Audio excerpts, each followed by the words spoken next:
Assalamualaikum warahmatullahi wabarakatuh. Kami dari kelompok 5B akan mempresentasikan tentang proses pengolahan emas dengan cyanida di PT Aman Mineral Nusa Tenggara.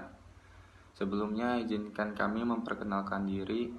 Saya Salis Muhammad Satruyub dengan NPM 1988. Lalu ada James Cantiara dengan NPM 1902. Ada Mugi Maula Mutakin dengan NPM 1934, ada Muhtasor Jidan dengan NPM 1972, dan yang terakhir ada Muhammad Imam Prasetyo dengan NPM 1991.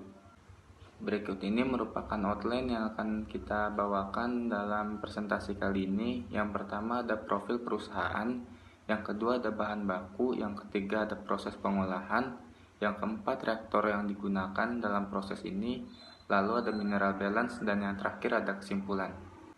PT Aman Mineral Nusa Tenggara merupakan perusahaan tambang Indonesia berkelas dunia yang mengoperasikan tambang batu hijau, tembaga, dan emas terbesar kedua di Indonesia. Memiliki area konsesi 25.000 hektar serta memiliki cadangan sekitar 7.380 juta pon tembaga dan 9.190 juta ons emas. Tambang batu hijau terletak di Pulau Sumbawa, Kepulauan Nusa Tenggara. Dalam proses ini, bahan baku yang digunakan adalah batu hijau yang diambil melalui proses tambang di PT Aman Mineral Nusa Tenggara.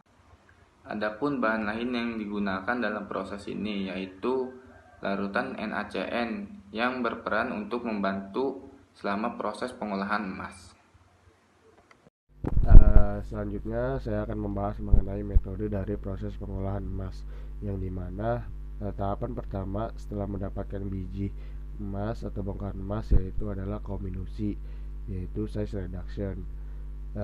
Pengecilan ukuran dari bongkahan emas menggunakan jaw crusher, roller crusher, dan ball mill, yang dimana tujuannya itu untuk memisahkan pengotor dari bongkahan yang melekat gitu kan. Selanjutnya itu ada pelindian atau leaching, yang dimana ini adalah proses pemisahan kimia yang bertujuan untuk memisahkan suatu senyawa kimia yang padat ke dalam cairan. Nah, proses ini dibantu dengan sianida, kapur ber-pH basa, dan oksigen. Selanjutnya ada adsorpsi. Adsorpsi itu adalah proses awal pengambilan emas, yang dimana itu memurnikan suatu larutan dari zat pengotornya menggunakan karbon aktif. Selanjutnya ada pembakaran. Pembakaran ini adalah salah satu proses pemisahan emas dari pengotor lainnya. Lanjut ke peleburan menggunakan 1100 derajat Celcius. Ini adalah tahapan terakhir, yaitu berfungsi untuk meningkatkan kandungan logam hingga mencapai tingkat akhirnya memenuhi standar sebagai bahan baku produk akhir, yang akhirnya dibantu dengan boraks dan menghasilkanlah bulion ini, yaitu AU, AG, dan CU. Sebelum itu, dari tahapan kedua yaitu pelindian, dihasilkanlah tailing, atau tailing itu bisa dibilang jenis limbah lah yang dihasilkan dari proses kegiatan tambang. Nah, karena limbah ini tidak baik untuk lingkungan, maka dilakukanlah destruksi sianida, yang fungsinya itu sebagai pemanfaatan tailing agar senyawa tailing itu dapat lebih baik eh, ke untuk lingkungan. Barulah ditambung di kolam pengendapan. Nah, karena tailing itu sendiri masih bisa dimanfaatkan. Proses sianidasi ini menggunakan metode leaching sebagai proses utama ekstraksi dalam skala industri, yang di mana leaching terbagi menjadi tiga, yaitu yang pertama ada heap leaching atau pelindian perubukan, pelindian emas dengan cara menyiramkan larutan sianida dengan menggunakan sprinkler pada tumpukan batuan emas. Diameter yang digunakan kurang dari 10 cm yang sudah dicampur dengan batu kapur. Memiliki efektivitas ekstraksi emas berkisar 35-65%. Heap leaching dikenal pada tahun 1970 sebagai salah satu metode pengolahan emas menggunakan sianida dengan biaya terendah. Lalu yang kedua ada fat leaching atau pelindian rendaman. Pelindian emas yang dilakukan dengan cara merendam biji emas yang memiliki diameter biji kurang dari 5 cm yang sudah dicampur dengan batu kapur dengan larutan cyanida pada bakedap. Air lindian dihasilkan kemudian dikumpulkan untuk dilakukan proses berikutnya. Proses pelindian berlangsung antara 3-7 hari dan memiliki momen ekstraksi emas berkisar 40-70%.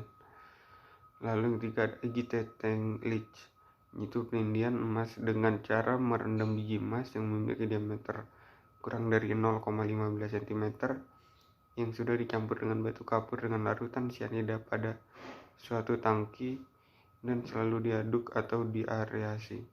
Lamanya pengadukan biasanya selama 24 jam untuk menghasilkan pelindian yang optimal. Tadi sesuai dengan metodologi kita lanjutkan, yaitu size reduction, yang dimana size reduction adalah pengecilan ukuran bongkahan biji untuk memanfaatkan atau mendapatkan emas yang berharga gitu kan, menggunakan alat jaw crusher yang dimana hasil keluarannya itu ukurannya sekitar 1 cm sampai dengan 10 mm, dan juga roller crusher itu hasil keluarannya 1 mm, dan juga ball mill itu hasil keluarannya itu 75 mikron atau 200 mesh. Selanjutnya itu ada yang namanya konsentrasi atau preparation. Dan preparation ini dilakukan setelah tahapan size reduction, yang dimana fungsinya itu untuk memisahkan emas gitu ya, memisahkan mineral emas dari pengotornya, yang biasanya ini menggunakan alat flotation. Selanjutnya ada proses leaching. Nah, leaching ini proses kemudian dilanjutkan dengan mensirkulasikan lumpur atau plug ke dalam reaktor cyanida dan menambahkan air, kapur, garam, cyanida, dan oksigen. Nah, penambahan oksigen ini sangat efektivitas untuk meningkatkan biji emas itu sebesar 80%, bahkan lebih gitu kan. Tingkat pelarutan emas ini dipengaruhi oleh kekuatan difusi cyanida dan oksigen dan perlakuan sebelum cyanida begitu. Proses selanjutnya adalah proses adsorpsi, yaitu proses untuk menyerap logam emas dan juga perak. Proses ini melibatkan karbon aktif dan juga penambahan oksigen. Proses selanjutnya adalah proses smelting atau proses peleburan, yaitu bertujuan untuk menghilangkan sisa logam dasar dan kotoran lainnya ke dalam slag. Pada proses ini ditambahkan flux yang bertujuan untuk sebagai pembentuk slag atau untuk mengoksidasi sisa logam dasar dari membersihkan dari kotoran lainnya. Flux ini digunakan adalah silika, boraks, dan fluorspar. Yang proses terakhir adalah proses destruksi cyanida, yaitu proses untuk mengolah limbah yang digunakan untuk memasukkan kandungan cyanida dalam limbah yang dihasilkan dari pabrik ataupun tambang, sehingga bisa langsung dibuang ke lingkungan tanpa mengganggu kelestarian lingkungan tersebut. Reaktor yang digunakan pada proses ini yaitu jenis batch reaktor, karena sesuai dengan untuk produksi kecil dan juga biaya konstruksi yang rendah, jadi lebih ekonomis. Rancangan reaktor ini berkapasitas 1,5 ton untuk satu unit reaktor. Prinsip reaktor ini mengubah ion Cn- menjadi cyanat OCN-, yang tingkat racunnya berkurang menjadi 1/1000 kali Cn-. Dan kemudian lalu akan diendapkan dalam kolam pengendapan hingga memenuhi bahan mutu untuk dilepas ke lingkungan. Reaktor ini berfungsi untuk memproses limbahnya. Proses yang terjadi adalah mensirkulasi lumpur atau plug ke dalam reaktor dan penambahan air, kapur, garam cyanida, dan oksigen. Penambahan oksigen dapat meningkatkan efektivitas cyanida dalam mengekstraksi biji emas sebesar 80%. Oksigen akan mengoksidasi logam emas dari unsur netral menjadi bermuatan positif agar dapat berikatan dengan cyanida membentuk kompleks cyanida AU CN2. Reaksi-reaksi yang terjadi adalah AU yang pada akhirnya akan menghasilkan reaksi yang disebut dengan reaksi Elsner, yaitu 4AU 8CN- plus O2 plus 2H 2O menjadi 4AU CN2 plus 4OH-. Baik, selanjutnya adalah material balance. Material balance adalah pertimbangan dari input, output, dan distribusi suatu zat aliran dalam suatu proses atau tahap. Perhitungan raca untuk mencari variabel proses yang belum diketahui berdasarkan data variabel proses yang telah diketahui. Untuk mengambil contoh sederhana, mungkin untuk mengambil padatan kering sebagai lawan dari bahan total, ini benar-benar berarti memisahkan dua kelompok konstituen non-air dan air. Faktor utama dalam industri tentu saja nilai bahan dan bahan baku yang mahal lebih mungkin dipertimbangkan daripada yang lebih murah dan produk daripada bahan limbah. Baik, selanjutnya kita masuk ke kesimpulan. Yang pertama adalah pada pengolahan emas diperlukan tahap-tahapan sampai menjadi emas yang siap dijual. Tahapan tersebut diantaranya adalah kombinasi atau pengecilan ukuran, pelindian, absorpsi, pembakaran, peleburan, dan destruksi sianida. Yang kedua, pada 1 ton biji emas didapat kisaran 1 gram emas dengan nilai recovery di atas 90%. Yang ketiga, reaktor yang digunakan adalah batch reaktor karena lebih ekonomis dalam pembuatannya dan bisa digunakan untuk skala kecil. Ya, mungkin itu saja presentasi dari kelompok kami, kurang lebihnya mohon maaf. Wassalamualaikum warahmatullahi wabarakatuh.